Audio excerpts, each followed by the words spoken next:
Welcome to the Blizzard Sound Panel. Please join us in welcoming to the stage Russell Brower, Director of Audio and Composer at Blizzard Entertainment.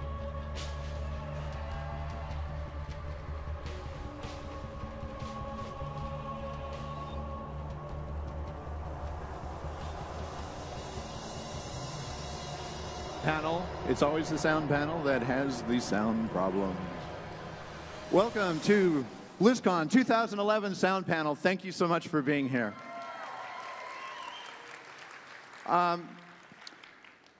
We've talked about Warcraft the last few years and played a lot of that music and stuff, but I wonder, Lawrence, what should we feature today?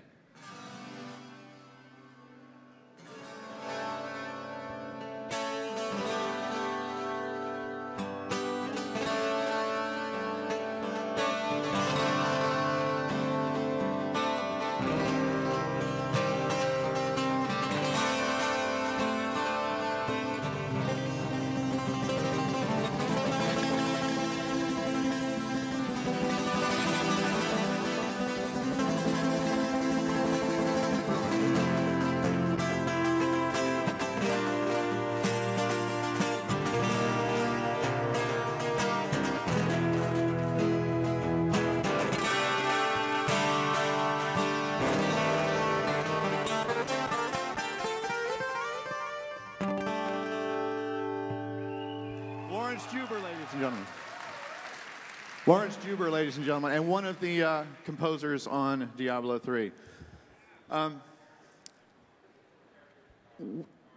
The first Blizzard game I ever played was Diablo 1, long before I ever knew I might have a chance of working here. So this has been quite an honor to work on this really special project. And to show you the various elements that go into making the soundscape of this project, we want to roll a little video for you. This is a reduced version of what you're going to see in the collector's edition very soon. So please roll the video. When you go into a Diablo game, you need to feel it, and the sound is a huge part of how you perceive the game. Diablo 3 is really exciting because we know that we're going to have the time to draw you in and take you on a journey. Mood of the game is very important from an audio standpoint. It's everything. It has to be in an environment that just feels lush and cool and dark and dirty and dank and smelly. It's got to stink. The audio has to smell bad.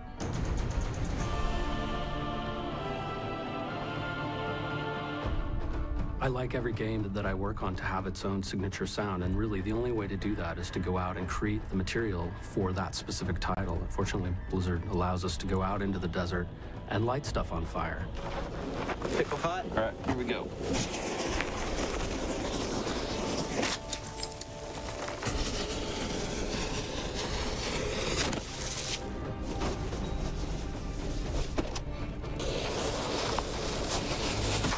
Heroes like fire, so do the people who work on the heroes. Make sounds for them.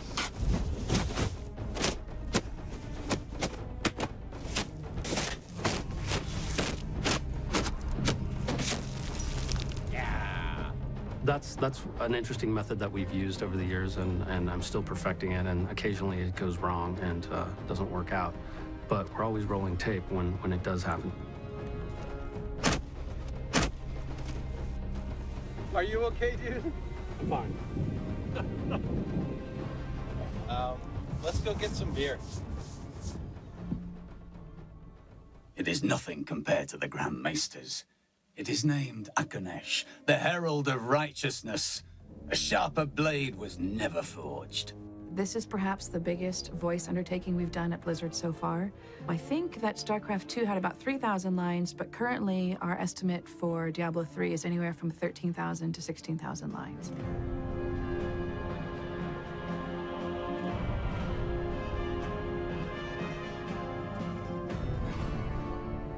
The easy part is identifying the voice. The hardest, more challenging part is identifying who the character is. Because for us, once we're in the recording studio, they do come to life and they are very real. This is about as exciting as the time Uncle Deckard and I spent the summer in Bramwell. You're not very good at lifting the spirits of others, are you? Does the soul stone shatter? Do the demon lords break free? Diablo's essence was finally trapped in a soul stone and banished to the unfathomable abyss. And I really think that voiceover is like kids playing in a room together, because suddenly you're just there, you're having fun, you're letting your imaginations go, so nothing has to match anything. And I think what I love most about voiceover is suddenly, after all this work, all this talk, after all this searching for this actor, this voice, right in front of your eyes, boom, all of it comes together. You don't see that actor anymore. When you get it right, you really are tapping into something bigger, whereby you are channeling your male demon hunter, for example, and it's pretty exciting. That is not a demon's way. They prefer to torture, to taste their victims' terror. Poison is far too civilized for them.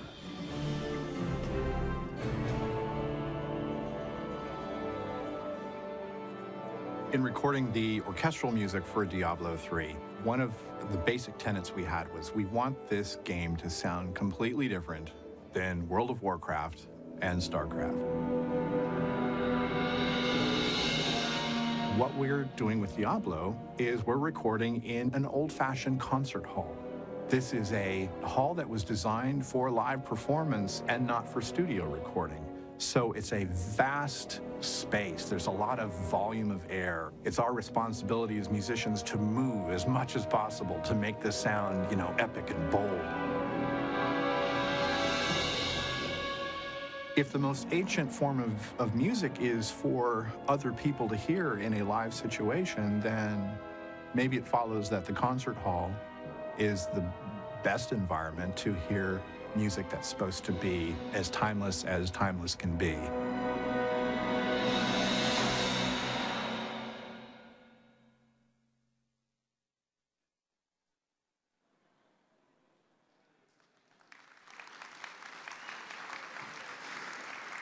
I want to introduce you to the best audio team on the planet, starting with the lead sound designer of Diablo 3, Joseph Lawrence.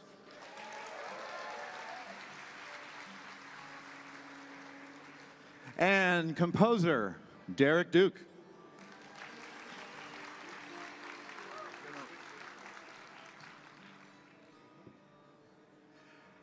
Sound designer extraordinaire, Chris Giampa.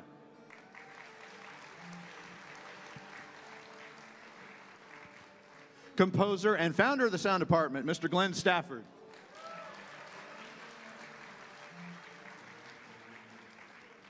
Sound designer, Mike Johnson.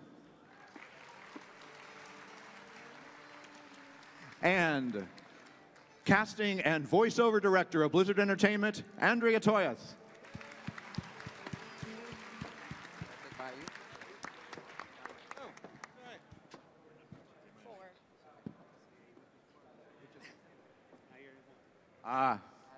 Staging, plotting. Sound people are terrible at that. Well, this is the team, and Joseph, I'd love for you to speak about how you've provided the continuity because you worked on Diablo 2. So we have an original Diablo audio team member here. How did you bridge this gap into Diablo 3?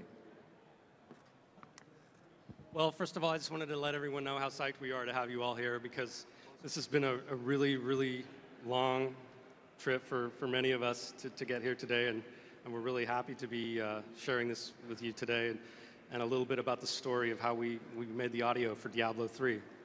I'm joined up here by some extremely talented people who it's a privilege to work with every day, and they've just done some amazing work that we're really, really happy and excited to get you guys playing it as soon as possible, and we really think we've created an awesome sound design environment for you guys to run around and kill monsters in. And before I go on, I just wanted to share with you, or actually send some thank yous out to some people who really never, ever get to come on stage and do anything like this. And that's our awesome production staff, and especially Keith Landis and Dennis Crabtree and the entire guys back at the office. Thanks, guys.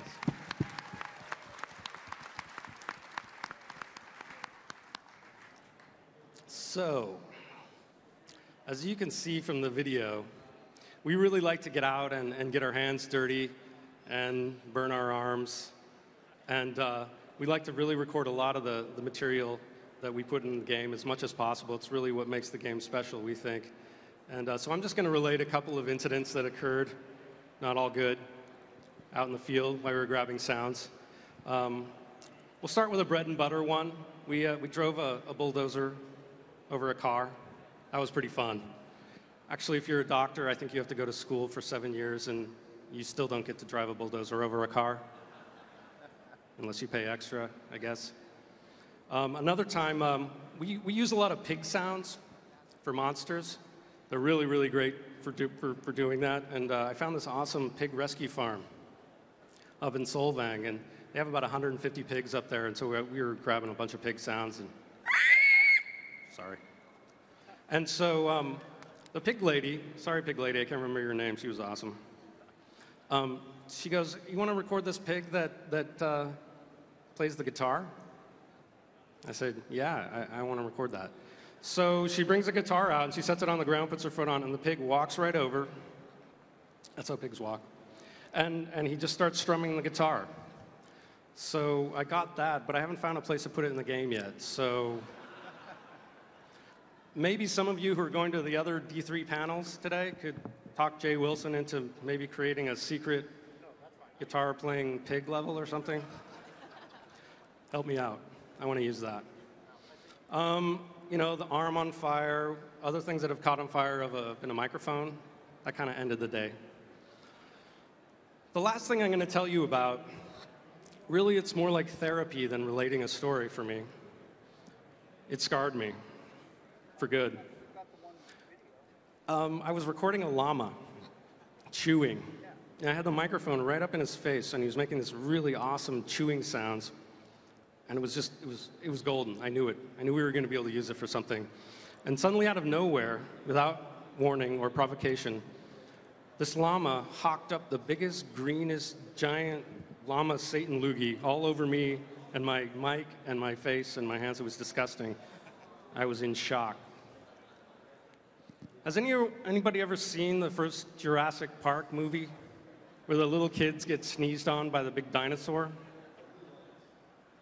Yeah, well, that happened to me. Have you used it in the game? Yeah, that's in the game. I'm not saying where. So, I hate llamas.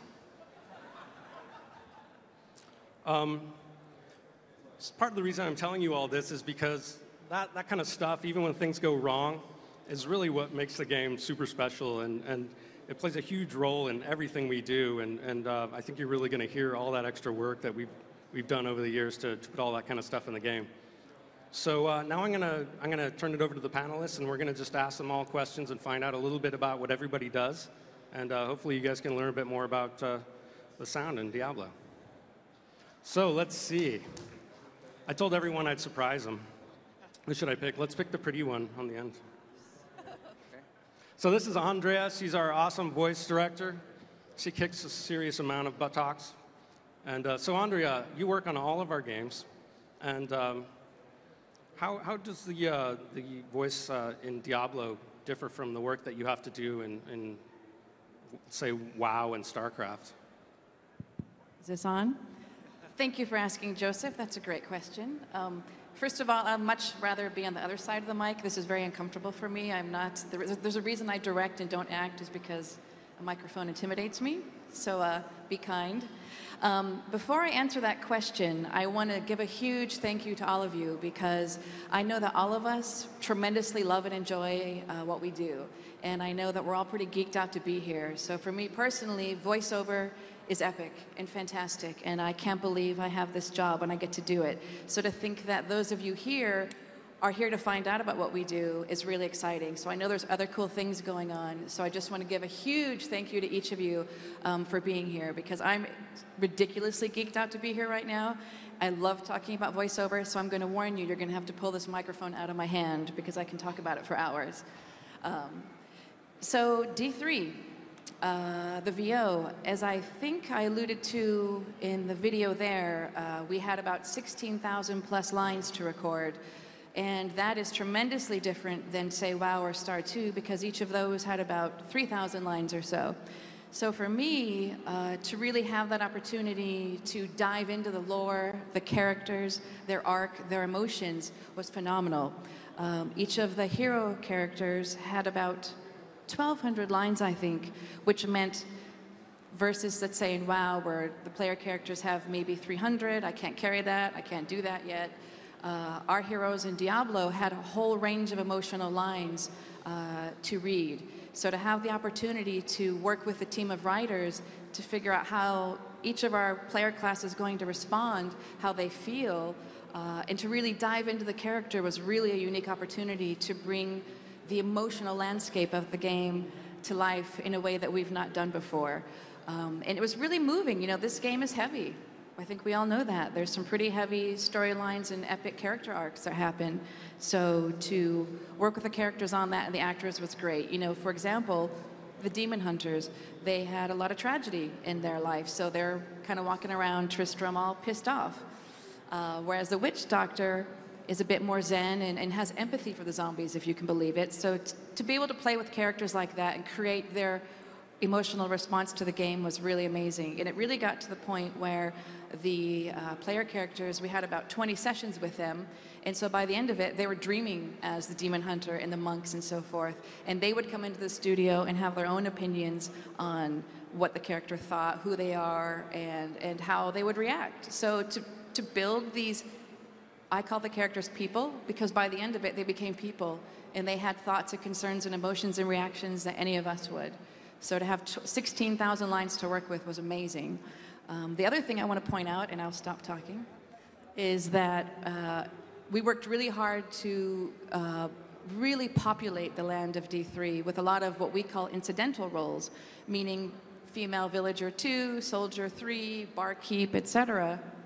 So we spent a lot of time finding just the right voice so that every person you interact with is really going to have a personality. They're not random voice in the background.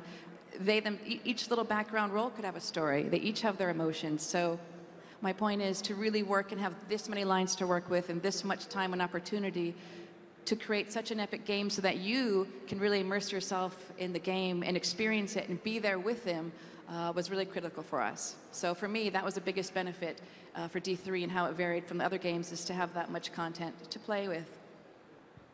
Thanks, Andrea. So, Mike, I hear there's monsters in Diablo 3. Hi. Yes. Hello. Do you work on those by any chance? I am one of the lucky few that is creating content for creatures on Diablo 3, yes. So why don't you tell us a little bit about your process for creating monster sounds? Okay. Can I start with a survey first? Yes, you may. Okay. So how many people in the audience like monsters? Okay, that's pretty good. How many people in the audience like killing monsters? There you go. Okay, so do I. Well, you're going to get plenty of opportunity to do just that in Diablo 3 because we have 60 unique creature types in the game so far. So I just have to say, like with Andrea, I'm just a big geek when it comes to Diablo as well. I played Diablo 1 and Diablo 2, and when I was playing it 10 years ago, I actually applied to Blizzard North and didn't get the job. So, you know, perseverance pays off, and now here I am. It's kind of like a dream come true, actually working for Blizzard and working on the creatures that I liked so much in Diablo 1 and Diablo 2. So we had big shoes to fill. There were some great sounds in those games, and we had to not only meet the caliber of those games, but also in Blizzard fashion to also raise the bar as well. So talk about some of the things that we do. One of the things that we do work as a team. So besides Joseph and Chris and I that are on stage, we also have a couple guys as well, Dave Roven and Evan Chen, working on creatures as well. I didn't want to leave them out.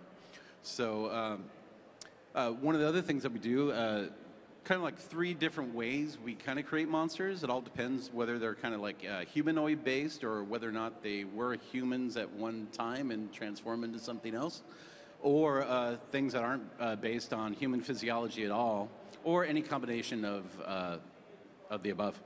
But one of the big things to have is to have a really good anchor sound that you can have as form as the basis of any creature.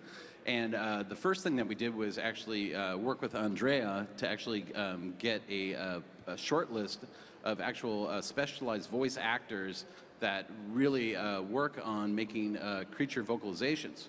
So Andrea gave us a list of all these people that she knew from her Rolodex that actually do make really good creature sounds. And one by one, we called them, we worked together, looked at the animations of what the monsters were coming down the pipe, and decided who would have to be the best vocal fit for each of the monsters.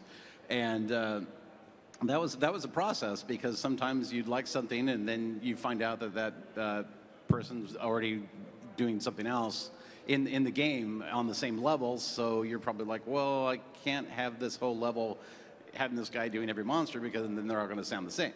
So we kind of worked together to kind of divide up who we're going to use for which monster. But getting the vocalization from actors is really good. The second thing, which Joseph had talked about, was basically going out and collecting source material for monsters, for the monsters like pigs and elephants, horses, goats, llamas, llama spit, llama. I hate llamas. Llama everything. You know, everything. Dogs, cats, you know, pretty much everything. And then using that as a basis for a monster. So, and then the third thing we basically do is take a really good human character vocalization, you know, and mix that with some element of an animal, and put those two elements together, and that would be a really good source for a creature. And then the other thing we could do from that is, let's say, well, we have a really good monster that really works great, but you know, you really can't, you know, stick the microphone into in a VO booth and record a demon, because it really don't exist. So you try to get that person who does a really good demon vocalization, and then they have to be really big, so maybe you might put an elephant on there, but then you finally get the final artwork, and all of a sudden it's on fire. So it's like, oh, great. So we'll go out and record some fire, and then we'll layer all three of those things together, and we'll have a fire-breathing demon, you know, for one of Diablo's minions that's coming to kill you. But anyway, I just want to say I really feel blessed to be here, and I'm like yourselves. Like, I work on the game, and I can't wait for this game to come out. So I think I'm done. All right, way to go, Mike. Thanks. All right, Chris with a K. That's me. Chris has been doing some amazing work on the skills, and so Chris, I'd like to ask you, when you're creating sounds for the skills, how do you consider the player when you're doing your design on those? Well, being a gamer at heart, I play a lot of games myself, and I can sit down and play long sessions of gaming, and audio can get kind of repetitive at times. So, being a gamer, I try to you know, instill replayability and randomization as a sound designer. So, to go about that, I will go into my digital audio workstation, and I will create a sound, and usually skills have anywhere from 3 types of sounds, like a cast, a projectile loop, and an impact.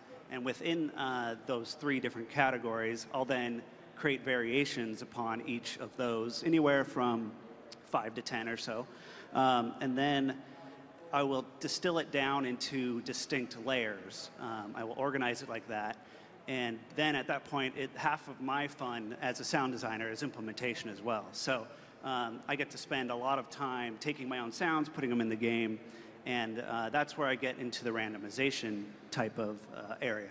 And within this, I can, when I go into setting the sound, say there's a cast sound or something like that, that sound can have anywhere from 1 to 3 layers, possibly.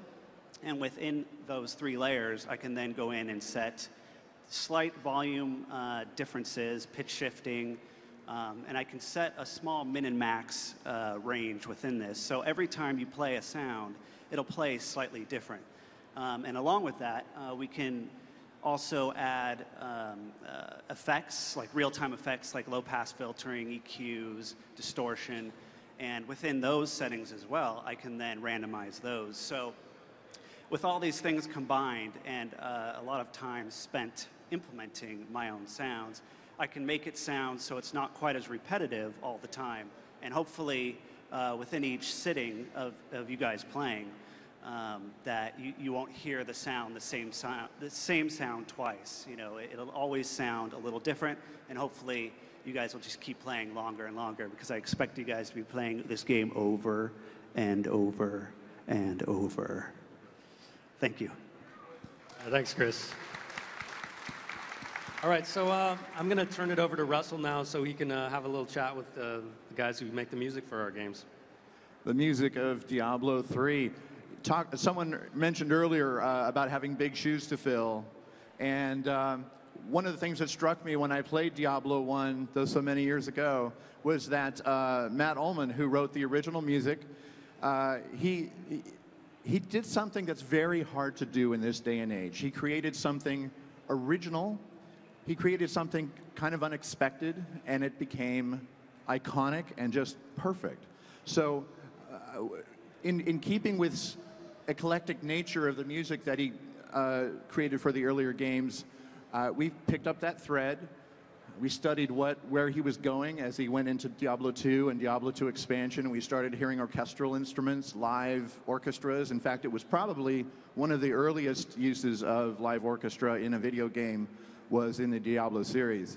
And so, as I talked about in the video, we handled the recording of the orchestral portions in a completely different way than we have on the other projects. So even though it's a lot of the same composer faces you're used to up here, we tried to write differently, but we also recorded differently. And I went overseas and recorded this Irish choir called Anuna. And I got this Gaelic accent, a seductive, beautiful sound for the sounds of hell, because I thought hell should be pretty in a very strange way, seductive. With that, I wanted to ask my fellow composers here. I worked mainly on the cinematics, but we have Lawrence, we have Derek, and we have Glenn. And Glenn, I wanted to ask, because the sounds of the music of Diablo are so eclectic, it wasn't all orchestra, right? You used other things, you used other means. Can you talk about that? Yeah, I can talk a little bit about that. Yeah, obviously orchestra was a big element of what we did, live orchestral instruments as well as synthesized and sampled instruments. I guess to touch a little bit on each phase of the composing process might be a good thing to outline where those interesting and unique sounds come from, because sometimes it's in the concepting and composing phase, sometimes it's later on. So maybe I'll touch a little bit on each one of those phases. The concepting phase is usually just mentally or listening to other people's music, listening to past music that we've done, identifying those unique textures. And one of my best music teachers told me music is about setting a set of limitations. It's choosing a sound palette. The possibilities are endless, so you have to limit yourself or you'll never get anything done. So choosing the sound palette for Diablo is sometimes obvious, sometimes not. I think obviously guitar has been a huge part of it, and I had to embrace that in some of the stuff I wrote.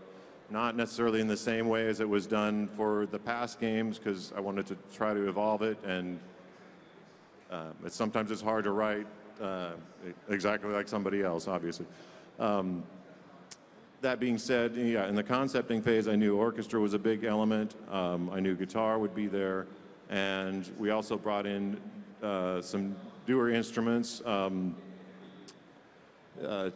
We had an a cellist named Tina Guo, she played here at BlizzCon last year. She's a fantastic classical cellist and electric cellist. She brought some really interesting textures and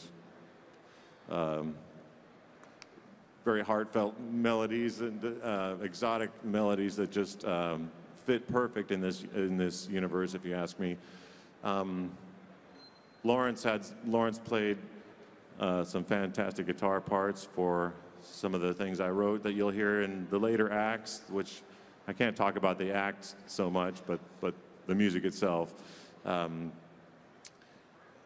wanted to say, so in the concepting phase, you have to know what you want. And moving on to the composing phase, choosing instruments that blend well together. Even in the orchestra, taking instruments that don't sometimes blend well together or that aren't the typical thing can be really interesting, especially the darker and lower strings and brass, and maybe do something interesting with a low woodwind that plays a high note mixed with something else that you wouldn't do typically. That, for me, that type of texture, it doesn't sound like the standard orchestra, and it lends itself to the Diablo universe. Moving on into the recording phase, obviously you get the best musicians you can. We got fantastic orchestra playing the stuff. The choir, both choirs are amazing. All that blended together in specific ways, and for me, I had to reach a little bit and stretch to try to do it in more unusual ways than I would do it for Warcraft, for example. I think in the mixing and post-production or production phase is where I would do a lot of the magic that didn't happen in the writing phase by taking and manipulating live recordings, adding. I even got in there and used some guitar and other instruments to play some weird effects and things to just add to that texture. I took live recordings, maybe slowed them down to half speed or reversed them and slowed them down, blended them with other parts, and also tried to keep the whole thing more modular. A linear approach to music is one approach, and we would use that for a cinematic, for example. For the game, we wanted to be able to do more variation. So we have a layering system, and we have the ability to take the same content and implement it in any number of different ways and add a lot of variation that way. So, and I wanted to echo the sentiment of, thanking you all for coming out here. It's a great honor to be here and talk to our fans. And I hope you enjoy the rest of the show, and I'll hand you back to Russell now. Thank you. Thanks, Glenn. Well, you mentioned implementation. Chris mentioned implementation. There's this whole step of creating the sounds and then getting them into the game and triggering them and things like that. And for a composer, such as my colleague Derek Duke over here, do you find yourself composing for the machine, or do you find yourself focused on the gameplay, the story? I mean, what motivates you to create this music? Well, it's always the gameplay, and the gameplay and the story are very, very much intertwined. Just to carry on what Glenn was talking about, one of the interesting aspects of Diablo is there's basically nothing that gets in music-wise that hasn't been processed in some way or another and gotten dirty or stinky, as Joseph likes to put it. So whether we're granularizing and stretching things and processing them, distorting them, pushing the orchestra so far back that you only hear the echo or the reverberation of it, or taking Joseph playing a trombone and slowing that down, or bowing a kalimba, or just collecting all sorts of waterphone sounds and transferring those and translating those into musical textures and musical design that, sort of, if you hear an instrument that there's something a little bit off and something different. It's not quite the same as you would encounter it in a normal world, because Diablo, while you've got a lot of things that we have in real life, like trees and grass, and like the whole universe, it's a different place. So by paying attention to the treatment of all the instruments that make up the music, that sort of, I think that really helps embed you into the world and is going to make your experience and the time that you live in the Diablo universe all the more special. The music again in thank you, Derek. The music again in Diablo 1, 2, and 2 expansion was was so iconic and special. So I want you all to know that we paid great homage to that, especially in Act 1, because you start just outside New Tristram, and you're going to hear, you've probably heard some of it in the beta. I wish I had a lot of beta keys to throw out at you here. We studied what had come before. We also had about 90 minutes of recordings of Matt Ullman playing guitar and riffing on the original Diablo guitars, and calling out what different things were in his mind, you know, for different sections. And so that's one of the things that I got to do, in addition to the cinematic music, was to take that guitar work, plus some stuff that Lawrence had done, and kind of make this pastiche, this tapestry to take you through New Tristram. So now I want to talk a little bit about Lawrence. So Lawrence, I did call Paul McCartney and told him to leave you alone so that we could have full-time use of you. From Wings to Diablo 3, we have Lawrence Juber. Welcome, Lawrence. Thank you. Thanks. You know, I saw myself as kind of the bridge from Matt's guitaristic stuff into the new version of it. And what was important for me was to maintain the continuity of that 12-string guitar-driven texture. And the voice of the 12-string is just so important. So, because I use a lot of altered tunings on my guitar work, what I did was, in places, I would, instead of playing it in a regular standard tuning, I would retune the guitar. Let's say here I've got C, G, D, G, A, D, which gives me a very dark, kind of orchestrated texture to it. And then I would further layer and create texture by using other double-strung plucked instruments like mandolin, octave mandolin, Renaissance lute, also the hammer dulcimer, which is a very spooky and characteristic sound, and just try and build a lot of texture and make it, as much as I could, unpredictable, so that repetition wouldn't become kind of boring, but would keep like unearthing new things through the different layers. So, and I also took, I mean, we have the original kind of those chords, but there's also melodic elements like there's that element, so bringing that into the texture.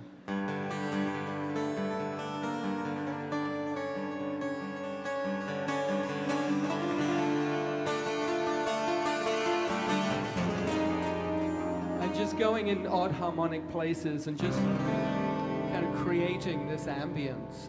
It was really, it was just a pleasure to get so immersed into something. Super awesome. Thank you.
Lawrence Juber, everyone.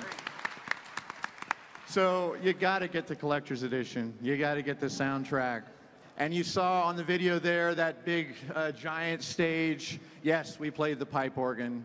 The heavens did tremble. It's good stuff. I want to thank this incredible panel, this best sound department on the planet in the industry. Do you guys have any thoughts you want to add before we open it up to Q&A? Anyone? Andrea? Joseph? Russell, I had one thing I wanted to say, and that is, I'm in awe of the team I work with, but even when I approach voiceover, hearing all of them talk about their sound assets and the sound design and the music, even when I do voiceover, I think about how are my voices going to fit into this landscape? What's the tone of, I have D3 music and samples and so forth on my iPod that I play in the car because I really am cognizant of the sound sphere of the game. So I think all of our units, everything that we do really comes together beautifully because we all kind of work in harmony to create that kind of gestalt and vibe and energy that we're after. We also took the music as we completed various sections over the last few years since the announcement in Paris and fed that music to the team so that the actual development team would get all geeked up on it too. So that was a lot of fun. One last thing I want to mention that I think is a really proud moment for music and video games is that when we announced Diablo 3 at the Worldwide Invitational in Paris, we didn't do it with video or a speech or anything. Mike Morheim just came up on stage and said, we'd like to present Blizzard's newest game. And the lights went down to black, and then they came up red. Lawrence was on the stage, and he played those opening chords. That was the first clue anyone had, was the music, and it was unmistakable. Everyone knew exactly what game it was, and there was something like 11,000, 12,000 people in that room, and they just blew the roof off of it. So for a game to be able to be identified by a chord of music is really, really cool. That was a scary moment for me. Well, I think we have just the perfect time here to take some questions. So are we set up for that? Yes, indeed we are. Okay, fire away. Step right up. Hello. I'd first of all like to say that the orchestral theme for Diablo 3 has been my ringtone on my phone since it first came out. So thank you for that. And also, I'm in the beta, so I've been able to hear the sound and hear the music and hear the wonderful voice acting. And I really appreciate the fact that all the lore is audible. I don't have to stop gameplay to read the text or to hear what quest I'm on next.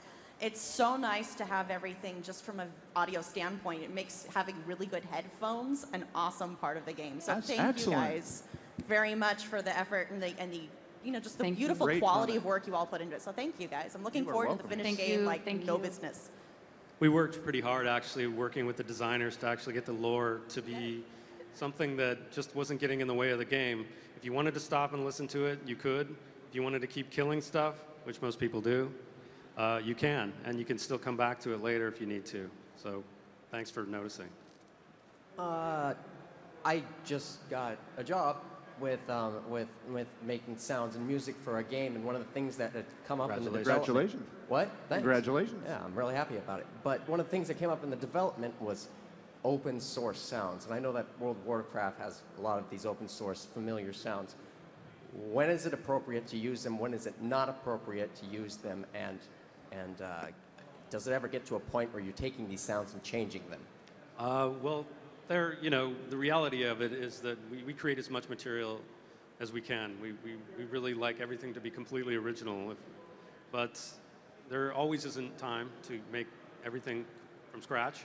But if we do use something, we always tweak it beyond recognition. You'll never hear a stock sound just thrown in the game, and it's been layered with 10 billion other things, and it's just part of the mix. So you'll never hear something right off a disc, never. I mean, that's a point of pride. I couldn't do it.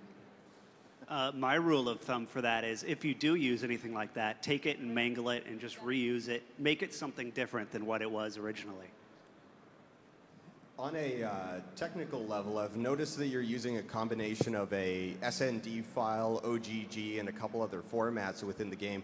How do these different formats relate to each other within the game environment in terms of playback? I believe this man has violated his terms of use. Yeah, are we allowed to answer that question? Well, basically, we use OGG files because we actually like the way they sound on music better than any other type of compression.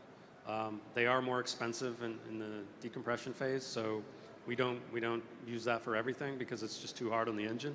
So we just basically use that for the music, and I think the ambience as well. It just sounds better. We like the sound better on music. Everything else, the sound effects are typically 80 PCM, so. There are elements of the music, in the gameplay music, where we have a layering system where there might be several tracks of music, and then there'll be related musical elements that come in according to random rules structured. So quite often, if you were to find some music in the Mopac, you may not be hearing the whole thing because some of the music is intended to be heard with overlays on top. So we do have a layering system in place for the music.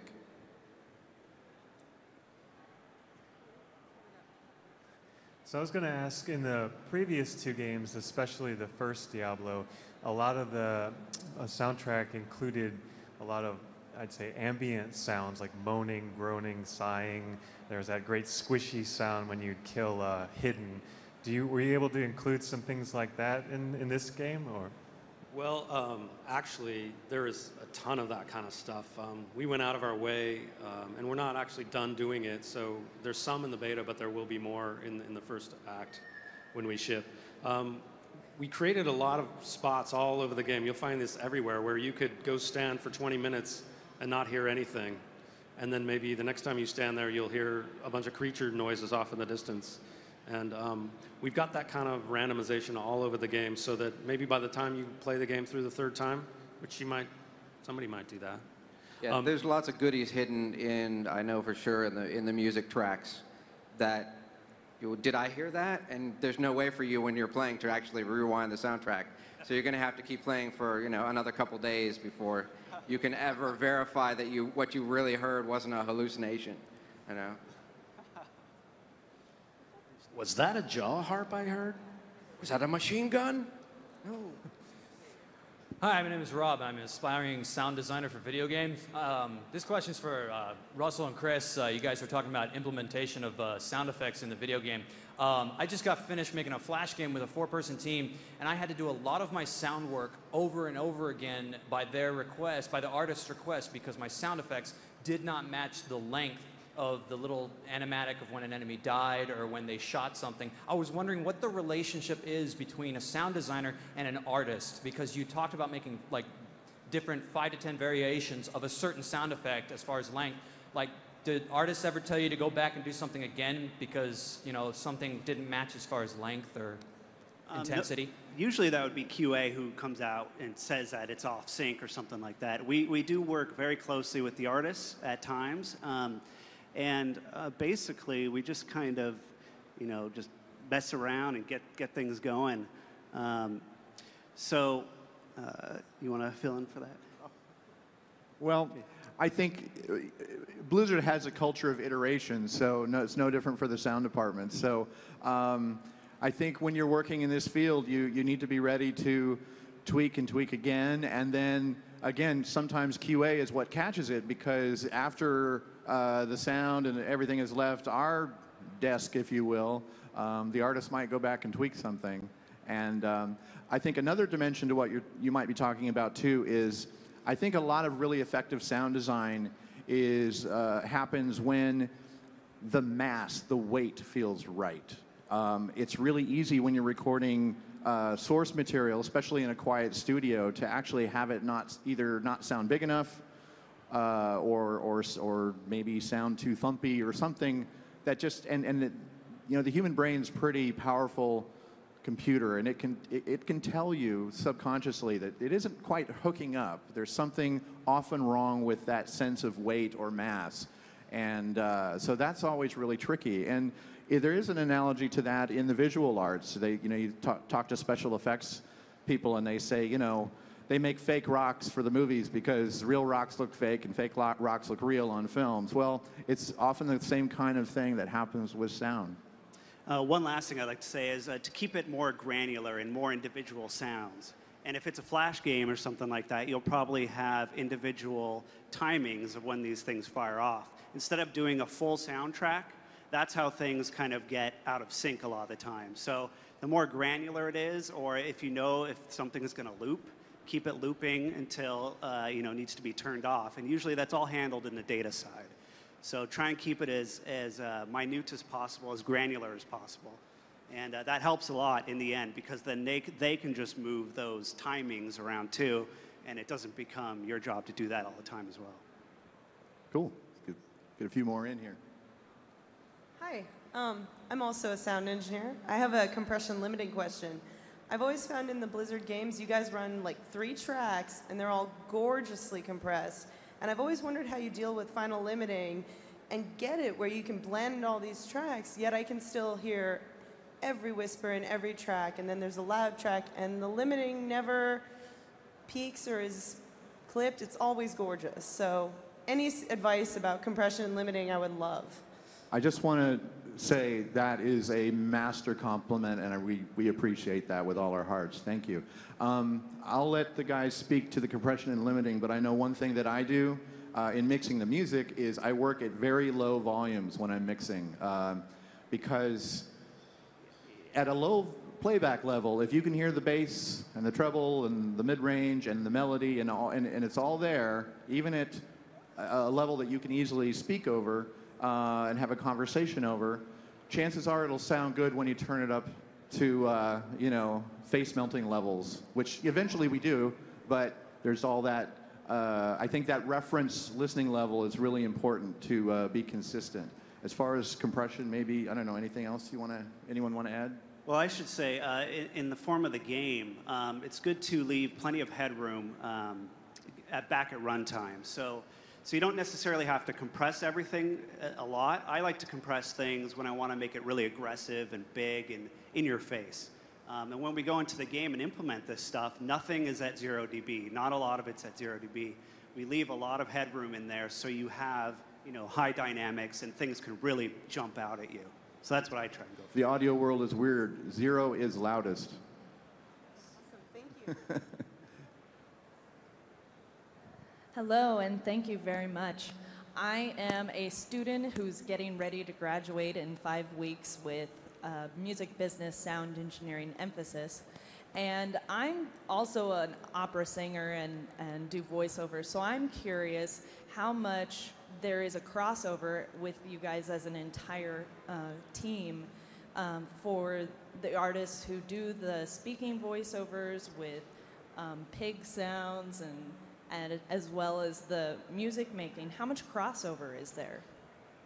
It's Andrea's question. I'll start off. Yeah. As I kind of alluded to earlier, way before we even get into the studio, when we're in the casting process, actually before casting, when I'm working with the dev teams and we're talking about voices, I do pull up the kind of music work in progress. Again, before we even find our actors and start working on that, I want to hear what they're doing.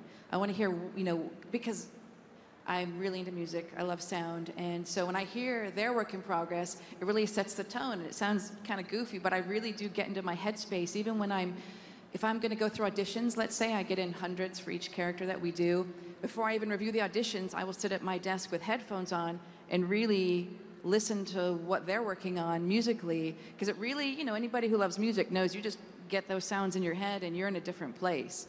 So for me, for my part of it, I really do, and it's especially hard for me, not hard, but because I work on Star 2 and WoW, it's important that I do listen to their assets because I need to clear my head of WoW, clear my head of Star 2, and really readjust and get into the D3 world. So hence I really rely on their music a lot to get me there so I can find the perfect voices for our characters. So in that way, that's how I collaborate. You also worked with a really, actually we all worked with a really incredible voice actor named D. Baker, who can make the most unhuman sounds. And actually, I believe the sound designers were directing those sessions, yes? Well, D. Baker did some work prior to me working at Blizzard for the Fallen family that Joseph can probably talk about a little bit. Well, D is an amazing talent. He can stand in front of you and make noises with his mouth that don't sound like they're coming from a human, and it's kind of scary. He'll put objects in his mouth. He'll put his fingers in his mouth. He will do whatever it takes to make a really strange noise, and it's just amazing working with him because he's game for anything, and he can just about pull anything off. It's really quite stunning. So that's that crossover between found sounds for creatures and then using the power of the human voice. And I suggest you maybe hunt his name down on YouTube, because if you can find some footage of him doing his thing, it's mind-blowing. I think, is he in the collector's edition DVD Yes, he video? is. You'll see him in the collector's edition. Excellent. I love your shirt, by the way. Thank you very much. Very cool. Next. We have time for just a few more questions. First of all, thank you guys all so much for making sounds an experience unto itself in the games. I really appreciate it. This question is for the composers. How much do you balance collaboration between each other on your own individual pieces in the game, starting through the conceptual phase through all the way to the finished product?